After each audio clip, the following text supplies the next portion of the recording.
नमस्कार, स्वागत है आप सभी का राष्ट्र प्रथम में और मैं हूं आपके साथ हिमानी। बुलेटिन में हम खबरों पर विस्तार से डालेंगे नजर, लेकिन उससे पहले एक नजर डालेंगे इस वक्त की सुर्खियों पर। गुजरात के पूर्व मुख्यमंत्री और उत्तर प्रदेश के राज्यपाल आनंदीबेन पटेल की बेटी अनार पटेल खोडलधाम गए और नरेश पटेल से मिले। आनंदीबेन पटेल की बेटी अनार पटेल अचानक खोडलधाम पहुंची। राष्ट्रपति द्रौपदी मुर्मू आज यानी कि मंगलवार को यहां गुजरात विश्वविद्यालय द्वारा महिला उद्यमियों के लिए बनाए गए एक स्टार्टअप मंच की शुरुआत की। गृह मंत्री अमित शाह के जम्मू कश्मीर दौरे के बीच डीजी जेल हेमंत लोहिया की सोमवार देर रात आतंकियों ने उनके घर में गला दबाकर हत्या कर दी। केंद्रीय गृह मंत्री अमित शाह 2 दिवसीय दौरे पर जम्मू पहुंच गए हैं। उपराज्यपाल मनोज सिन्हा ने उनका स्वागत किया। उपराष्ट्रपति जगदीप धनखड़ ने राज्यसभा के सदन के नेताओं के सदन के सुचारू संचालन के लिए सुझाव मांगे, क्योंकि उन्होंने यहां अपने आवास पर उनके लिए रात्रि भोज की मेजबानी की।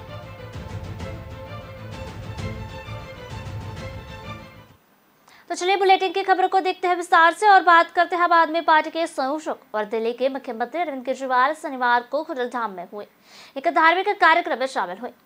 गुजरात के पूर्व मुख्यमंत्री और उत्तर प्रदेश के राज्यपाल आनंदीबेन पटेल की बेटी अनार पटेल खोडलधाम गए और नरेश पटेल से मिले। आनंदीबेन की बेटी अनार पटेल अचानक खोडलधाम पहुंची और यहां उन्होंने मंदिर में दर्शन किए। मंदिर में दर्शन करने के बाद अनार पटेल और खोडलधाम के अध्यक्ष नरेश पटेल के बीच बैठक हुई। इस बारे में खोडलधाम के सूत्रों ने बताया कि जब नवरात्रि चल रही थी तब अनार पटेल की माताजी के दर्शन करने आए थे। उनकी यात्रा का कोई राजनीतिक महत्व नहीं था और ऐसी कोई चर्चा नहीं हुई थी।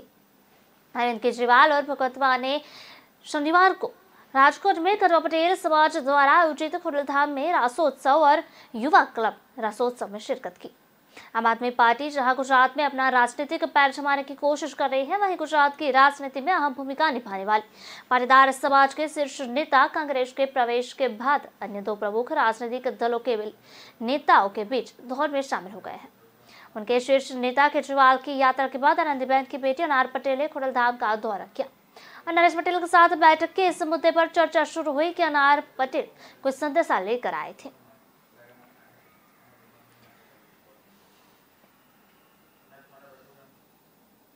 राष्ट्रपति द्रौपदी मुर्मू आज मंगलवार को गुजरात विश्वविद्यालय द्वारा महिला उद्यमियों के लिए बनाए गए एक स्टार्टअप मंच की शुरुआत की। राष्ट्रपति दौरे पर वह अपनी यात्रा के दूसरे दिन गुजरात विश्वविद्यालय में एक कार्यक्रम में शिक्षा तथा जनजातीय विकास से संबंधित विविध परियोजना का भी उद्घाटन किया। हर साल महिला उद्यमियों के लिए गुजरात विश्वविद्यालय की एक पहल है। मुर्मू राष्ट्रपति बनने के बाद पहली बार गुजरात आए हैं। सोमवार को उन्हें गांधीनगर में एक समारोह में 1330 करोड़ रुपए की परियोजना का उद्घाटन किया था। उन्होंने साबरमती आश्रम में महात्मा गांधी को पुष्पांजलि भी अर्पित की थी।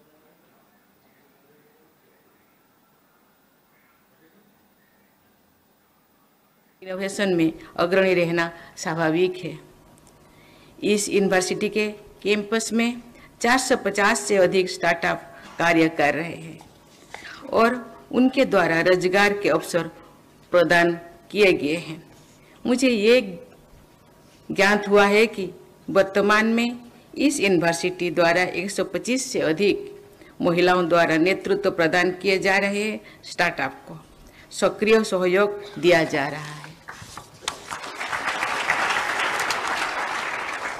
सिर्फ यही नहीं, करीब 15,000 महिला उद्यमी ऑनलाइन या ऑफलाइन माध्यम से इस इनोवेटिव से जुड़े हुए हैं।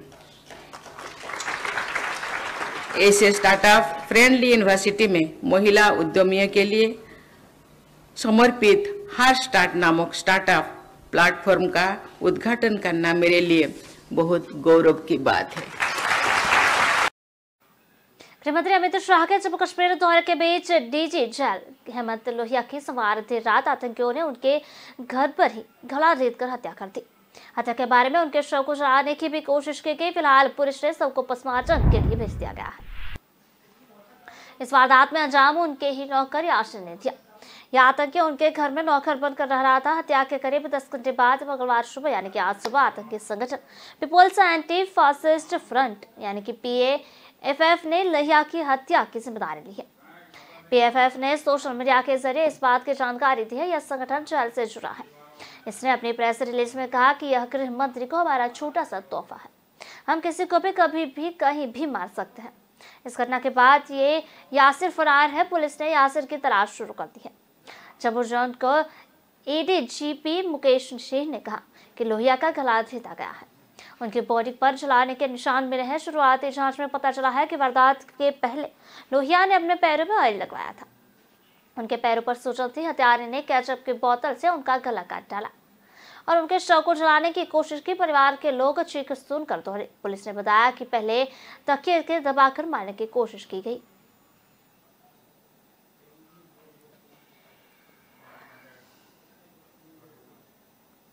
केंद्रीय गृह मंत्री अमित शाह 2 दिवसीय दौरे पर जम्मू पहुंच गए हैं। उपराज्यपाल मनोज सिन्हा ने उनका स्वागत किया।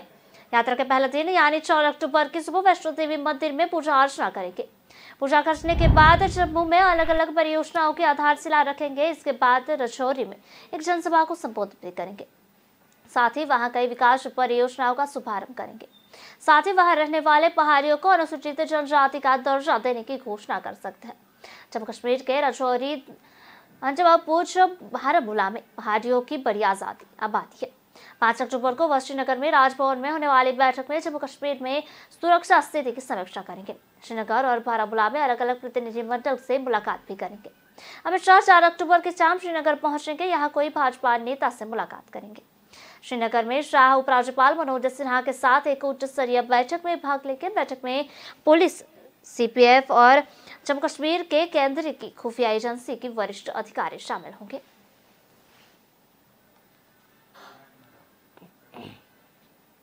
उपराष्ट्रपति जगदीप धनखड़ ने सोमवार को राज्यसभा के सदन नेताओं से सदन के सुचारू संचालन के लिए सुझाव मांगे, क्योंकि उन्होंने यहां अपने आवास पर उनके लिए रात्रि भोज की मेजबानी की। सूत्रों ने बताया कि राज्यसभा में सदन के नेता पीयूष गोयल, कांग्रेस के शक्ति गोहिल, समाजवादी पार्टी के रामगोपाल यादव, बिचद की सुष्मिता पात्रा, अनाद्रमुख के थम्बी दुरई, वैसार की कांग्रेस के सांसद विजय साई रेड्डी और आम आदमी पार्टी के संजय सिंह मौजूद रहे थे।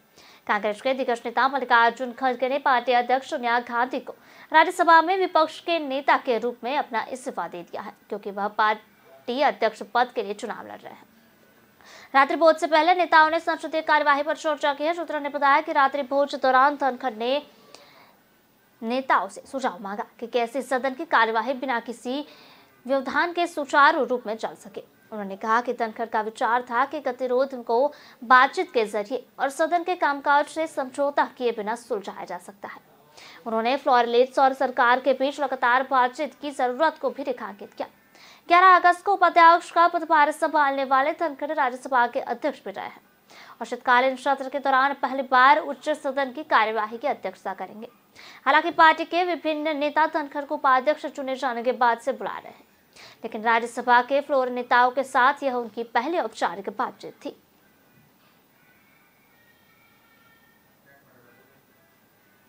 भारतीय वायुसेना दिवस की तैयारी चंडीगढ़ के सुखना झील में चल रही है, जिसमें लड़ाकू विमान, परिवहन विमान और हेलीकॉप्टर, विशेष रूप से चिनूक लिफ्ट हेलीकॉप्टर एक ड्रेस रिहर्सल में भाग ले रहे हैं। चंडीगढ़ में सुखना झील के ऊपर 8 अक्टूबर को वायुसेना फ्लाईपास्ट आयोजित किया जाएगा। पहली बार ऐतिहासिक रूप से IAF ने वायुसेना दिवस परेड और फ्लाईपास्ट को राष्ट्रीय राजधानी क्षेत्र से बाहर स्थानांतरित कर दिया है।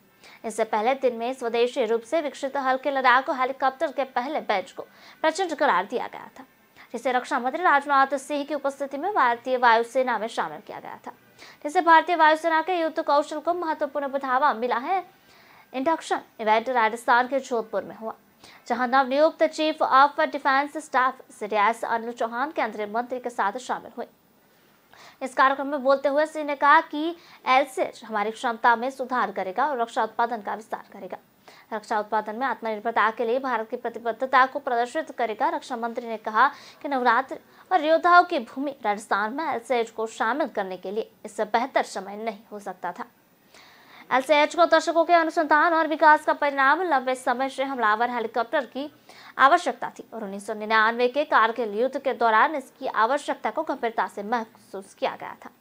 एसएच को 2 दशकों के अनुसंधान और विकास का परिणाम है और आईएफ में इसका शामिल होना रक्षा उत्पादन में एक महत्वपूर्ण मील का पत्थर है, ऐसा उन्हें सिंह ने बताया था।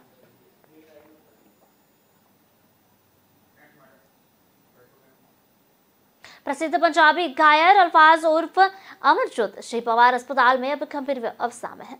इस बात की जानकारी गायक और रैपर हनीश सिंह ने दी है। अल्फाज हाथापाई के दौरान गंभीर रूप से घायल हो गए थे। अल्फाज के घायल होने की जानकारी दी हृदय सिस्टरी उर्फ हनीश सिंह ने इंस्टाग्राम पर साझा थी। उनके बाद में दोषियों को पकड़ने के लिए पंजाब पुलिस के धन्यवाद दिया गया। सोमवार को हनीश सिंह ने इंस्टाग्राम पर एक पोस्ट साझा किया और लिखा, अभी अल्फाज को देखने अस्पताल गया था, उनकी हालत अभी भी गंभीर है और वो आईसीयू में है, कृपया उनके लिए दुआ कीजिए। पंजाब पुलिस के अनुसार घायल अल्फाज पंजाब के मोहाली में सड़क किनारे एक ढाबे में गए थे, जहां ढाबे के एक पूर्व कर्मचारी और उसके साथियों ने कथित तौर पर गायक पर हमला किया और भाग गए। पुलिस ने गायक के साथ मारपीट करने के आरोप में आरोपी विक्की के खिलाफ मामला दर्ज किया है। पुलिस ने बताया कि गायक अपने दोस्तों गुरप्रीत तेजी और कुलजीत के साथ रात का खाना खाकर बाल ढाबा से बाहर आ रहे थे। उसी दौरान उन्होंने देखा कि विक्की और ढाबे के मालिक के बीच पैसे के लेन देन को लेकर कहासुनी चल रही है। इस मामले में दखल देना गायक को भारी पड़ गया। कनवुड लांडरा रोड पर पाल ढाबा है, तो वहाँ पर अल्फाज और उनके 3 फ्रेंड्स जो हैं वो रात को डिनर के लिए गए थे। वहीं पर एक उनका पुराना जो ढाबे वाले का कोई वर्कर है, वो उसकी कुछ पेमेंट पेंडिंग थी ढाबे वाले के साथ, तो उनकी आपस में उसकी तकरार चल रही थी। मीनवाइल अल्फाज ने ढाबे वाले को रिक्वेस्ट किया कि उसका जो पेमेंट है, वो जो भी उसका हिसाब है, क्योंकि वो गरीब है तो उसको देखकर वो कर देना चाहिए। इसके बाद अल्फाज जो है वो वॉशरूम चला गया। मीनवाइल ये जो उनका वर्कर था, इसके मन में आया कि वहाँ एक टाटा एस टेम्पो था कि उसने अपने घर जाने के लिए कि मैं ये ले जाता हूँ, जो कि ढाबे वाले का था। उसने काफ़ी तेज़ी से वो टेम्पो वहाँ से स्टार्ट किया और उसकी बिना लाइट्स ऑन किए उसको चला दिया। अल्फाज जो है वॉशरूम गए हुए थे, तो वहाँ से जो वापस आ रहे थे तो एकदम से उसके सामने आ गए, जो ये टेम्पो है उनको हिट कर गया। तो इस वजह से उनको चोटें आई, तो फोर्टिस में जो है एडमिटेड हैं। जो ये विक्की है, ये इसको अरेस्ट कर लिया गया है और अल्फाज की जो स्टेटमेंट है वो फोर्टिस में जो है हमारे पुलिस वहाँ से ले आई थी और उनकी स्टेटमेंट के मुताबिक जो है FIR अंडर सेक्शन 279, 337, 338 वो रजिस्टर कर दिया है और विक्की को हमने अरेस्ट कर लिया है। अल्फाज is out of danger, he is doing well. उसके जो है चोट थोड़ा है, उसको रिकवर होने में थोड़ा लगेगा time, but he is out of danger. It's under investigation, क्योंकि ये परसों की बात है, तो अभी इस हमारे क्योंकि हमने इसको जो अभी अरेस्ट किया, इसकी इन्वेस्टिगेशन चल रही है, तो जैसा भी होगा उसके मुताबिक उसकी कार्रवाई की जाएगी। खबरों का सिलसिला लगातार जारी रहेगा। मिलते हैं कुछ छोटे से ब्रेक के बाद।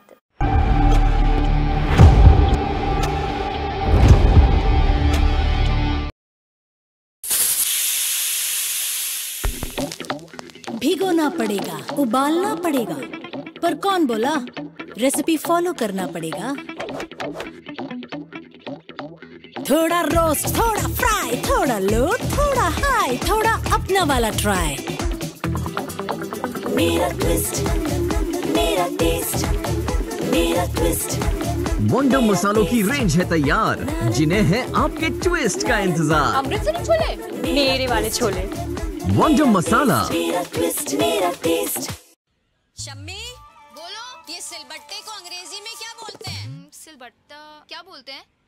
क्या बोलते हैं? चाचू, सिलबट्टे को अंग्रेजी में क्या कहते हैं? सिलबट्टे को। ओ भाभी, सिलबट्टे को अंग्रेजी में क्या कहते हैं? ले, अरे यही तो मैं पूछ रही हूँ। पर क्यों? वो अमेज़न से मंगवाना है ना, वहाँ सिर्फ अंग्रेजी चलती है। किसने बोला? अब अपनी हिंदी भी चलती है। अब अपनी दुकान बोले अपनी जुबान, बस यहाँ से भाषा बदलिए और ढूंढिए, चुनिए, खरीदिए, सब हिंदी में।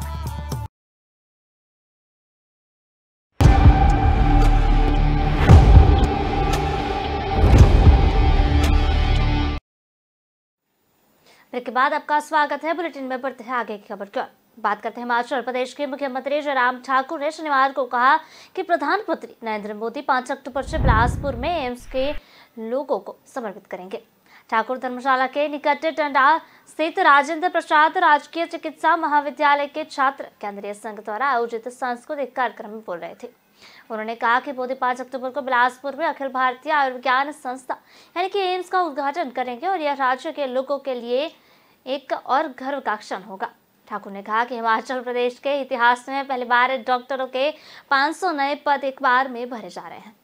मुख्यमंत्री ने प्रशिक्षु एमबीबीएस छात्रों के लिए मासिक वजीफा राशि 17,000 रुपए से बढ़ाकर 20,000 रुपए करने की घोषणा कर दी और कार्यक्रम के आयोजकों के लिए अपने विवेकाधीन कोष में 5 लाख रुपए की राशि की भी घोषणा की है।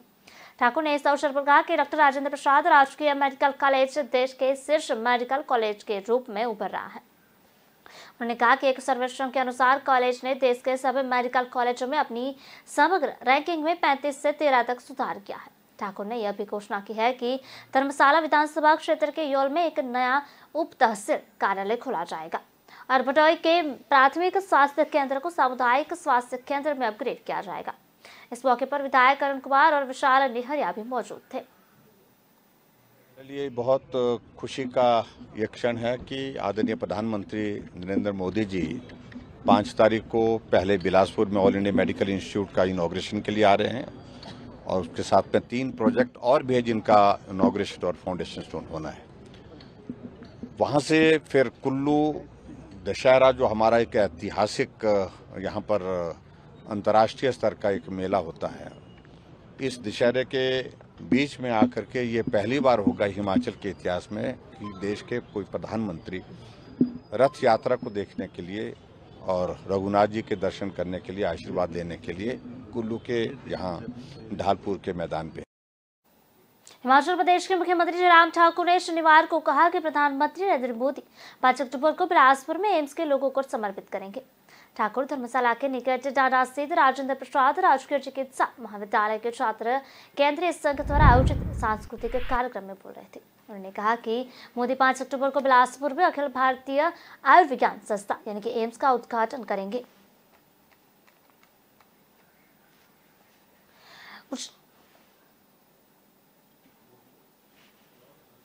उज्जैन में बरसों पुरानी परंपरा आज फिर निभाई गई। महाअष्टमी पर कलेक्टर और एसपी ने देवी मां को शराब का प्रसाद चढ़ाया। उसके बाद कलेक्टर और एसपी कुछ दूर तक शराब की झंडी लेकर पैदल चले और 27 किलोमीटर तक शराब की धार चढ़ाकर अलग अलग भैरव मंदिरों में शराब का भोग लगाया गया।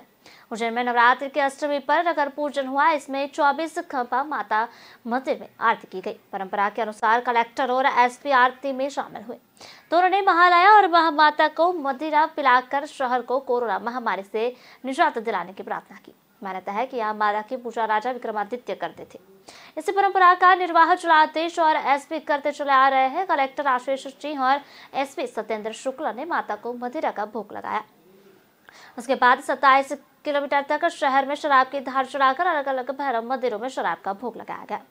उज्जैन कलेक्टर और एसपी कुछ दूर तक शराब की हांडी लेकर पैदल चले। नगर की सुख शांति के लिए पूजा की जाती है। जो यहाँ का राजा जो था विक्रमादित्य, उनने शुरू करी थी।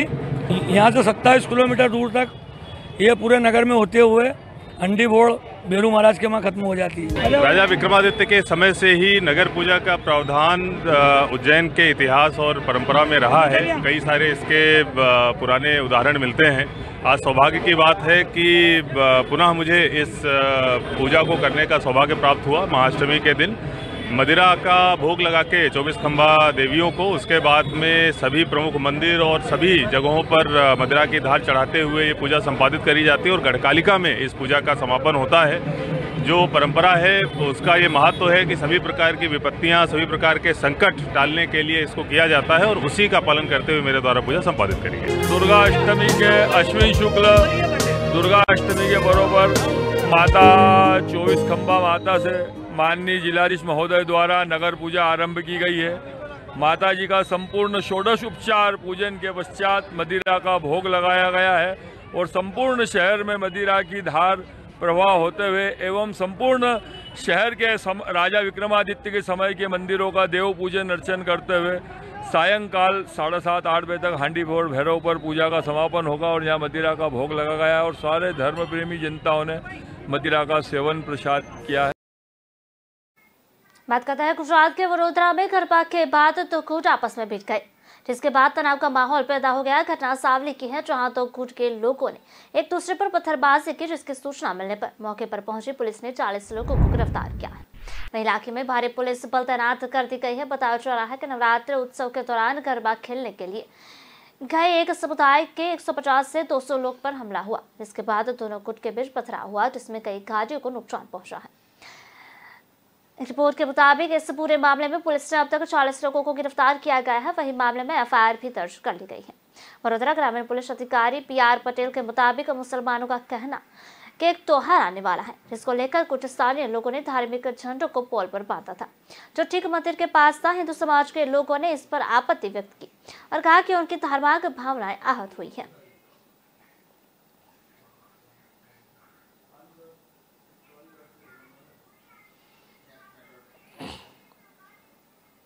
महाराष्ट्र कांग्रेस अध्यक्ष नाना पटोले ने एक विचित्र बयान जारी कर दिया गया है। कहा कि भारत में झिलजार त्वचा रोग वायरस नामी ब्याज से आए गए 8 चीतों द्वारा फैलाया जा रहा है। यह ध्यान देने से योग्य के चीता अफ्रीकी राष्ट्र से आए थे और उन्हें पिछले महीने में मध्य प्रदेश के कुनो नेशनल पार्क में छोड़ दिया गया था, जबकि झिलदार त्वचा रोग चीन 3 महीने से अधिक समय से बना हुआ है। इसके अलावा दावे के अवैज्ञानिक होने और किसी समय रेखा में कोई आधार नहीं होने के अलावा नेता ने यह भी कहा है कि वे नाइजीरिया जीते थे, वो जो वे नहीं है। इन गैर सूचित टिप्पणियों को करते हुए राजनेताओं ने आत्मविश्वास से कहा है कि चीता नाइजीरिया से है और इन्हें किसानों के खिलाफ एक साजिश के तहत लाया गया है। पटेल को यह कहते हुए सुना गया कि किसानों को नुकसान पहुंचाने के लिए इस भाजपा सरकार ने जानबूझकर व्यवस्था की है। केंद्र के अनुसार जुलाई में झिलदार वायरस के प्रकोप की पुष्टि हुई थी और सितंबर में मध्य तक देश भर में इस बीमारी ने 67,000 से अधिक मवेशियों की जान ले ली थी। पटोले के बयान पर प्रतिक्रिया देते हुए भाजपा विधायक राम कदम ने कहा कि कांग्रेस को नामीबिया चीतों के एक कांटेदार वायरस के प्रकोप को सिद्धांत के लिए नोबेल पुरस्कार मिलना चाहिए। यहाँ साबित है वह महाराष्ट्र के कांग्रेस अध्यक्ष बनने के बाद से सुर्खियों में है। उन्होंने जो आरोप लगाया है वह पूरी तरह से निराधार है और अगर कांग्रेस नेतृत्व के पास इस तरह का तर्क है तो पूरी कांग्रेस पार्टी को नोबेल पुरस्कार से सम्मानित किया जाना चाहिए। कदम ने रिपब्लिक बात करते हुए उन्होंने बताया था ये लंपी जो बीमारियां है, क्योंकि देश में इतना 75 साल अपने देश को आज़ादी हुई है और उसके पहले भी अगर इतिहास देखा जाए तो गाय, बैल, भैंसी, इनके ऊपर कभी भी बीमारियां इस तरह की नहीं आई और इस तरह से जानवर मरते हुए भी हमने नहीं देखा। लेकिन अब मरने के कारण क्या, इसमें भी जाने की गरज है। ये लंपी रोग यानी क्या, ये लंपी रोग जो है नाइजीरिया करके एक देश है, वहां पर ये कई सालों से था और ये चित्ता भी जो लाया गया है उधर से ही लाया गया है। तो चित्ते के चिट्ठे और गैया के चिट्ठे ये दोनों समान आते हैं। ये केंद्र की सरकार ने जानबूझकर किसानों का नुकसान करने के लिए ये व्यवस्था बनाई है। अब चित्ता लाने से क्या बेरोजगारी हटने वाली है? चित्ता लाने से गरीबी हटने वाली है या महंगाई कम होने वाली है? पर जिस तरह से बीजेपी इवेंट करती है और एक तरफ गैया हमारी माँ है ऐसे बोलते हैं, गैया का जिस तरह से किसानों को बर्बाद करने की व्यवस्था बीजेपी ने की, अब किसान को भी समझ में आया कि बीजेपी ये किसान विरोधी है।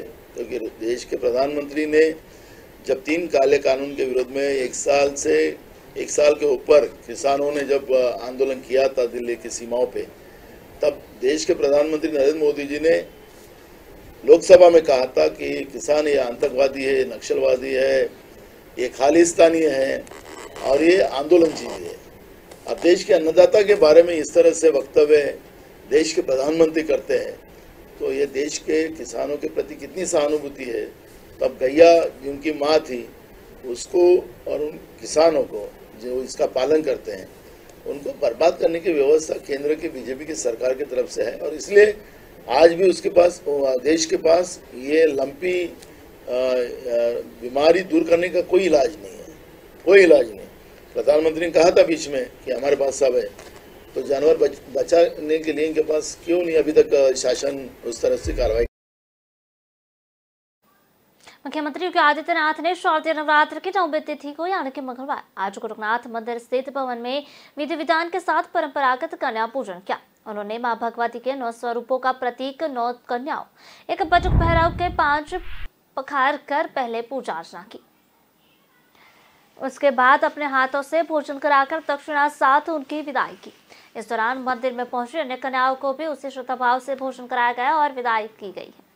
इस अवसर पर मुख्यमंत्री ने कहा कि मातृशक्ति की आराधना हमारे देश की संस्कृति है, इसलिए नवरात्र के 9वें दिन कन्या पूजन का विधान है। सबसे पहले उन्होंने बारी बारी में थार में 9 कन्याओं और एक बटुक भैरव को खड़ा करा, उनका पाव पर रखा। उसके बाद टीका लगाकर चुनरी उठाकर और आरती उतारी। पूजा के बाद कन्या भोज का कार्यक्रम शुरू हुआ। मुख्यमंत्री एक एक सभी कन्याओं के पास गए और उनकी थाली में अपने हाथों से भोजन परोसा और बाकायदा पूछ कर खिलाया। इस दौरान वह बच्चों को दुलारते भी नजर आए। भोजन के बाद मुख्यमंत्री ने सभी कन्याओं को अपने हाथ से दक्षिणा देकर सम्मान के साथ विदा किया। मुख्यमंत्री ने पूजा कर बच्चे प्रसन्न नजर आए, कुछ ने तो प्रतिक्रिया भी दी। बोले, योगी बाबा बहुत अच्छे हैं। मुख्यमंत्री योगी आदित्यनाथ ने मंगलवार को ब्रह्म मुहूर्त में सुबह 4 बजे मां भगवती के 9वें स्वरूप मां सिद्धिदात्री की वैदिक मंत्रोच्चार के साथ आराधना की। मेरी अपील होगी पूरे प्रदेशवासियों से कि पर्व और त्योहार विगत 2.5 वर्ष से कोरोना जैसी महामारी के बाद उन्हें सामूहिक रूप से इस आयोजन के साथ जुड़ने का अवसर प्राप्त हो रहा है। यद्यपि जगतजननी मां भगवती की बड़ी कृपा थी कि दोनों बार पर्व और त्योहार में किसी भी प्रकार की विघ्न बाधा नहीं थी। आयोजन थोड़ा बहुत कोरोना प्रोटोकॉल का पालन करते हुए संपन्न हुए थे। इस बार इस सदी की सबसे बड़ी महामारी से काफ़ी हद तक उसे नियंत्रित किया जा चुका है और पूजा पंडालों में, मंदिरों में काफ़ी भीड़ भाड़ है। मेरी सबसे अपील होगी कि स्वच्छता को, सुरक्षा को और सद्भावनाओं को सर्वोच्च प्राथमिकता देकर के अगर हम इस पर्व और त्योहार को उत्साह और उमंग के साथ आयोजित करते हैं तो इसका जो प्रभाव है वो कई गुना बढ़ जाता है और हम लोग इस आयोजन को उसी परिप्रेक्ष्य में रखें जहां पर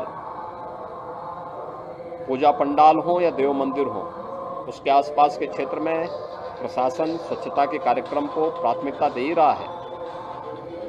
प्रशासन के साथ ही हम लोग वहां पर स्वयं भी आयोजक या मंदिर प्रबंधन भी स्वच्छता का ध्यान रखें, सुरक्षा के मानकों को पूरा रखें, कोई भी लापरवाही न हो। अग्नि सुरक्षा का हो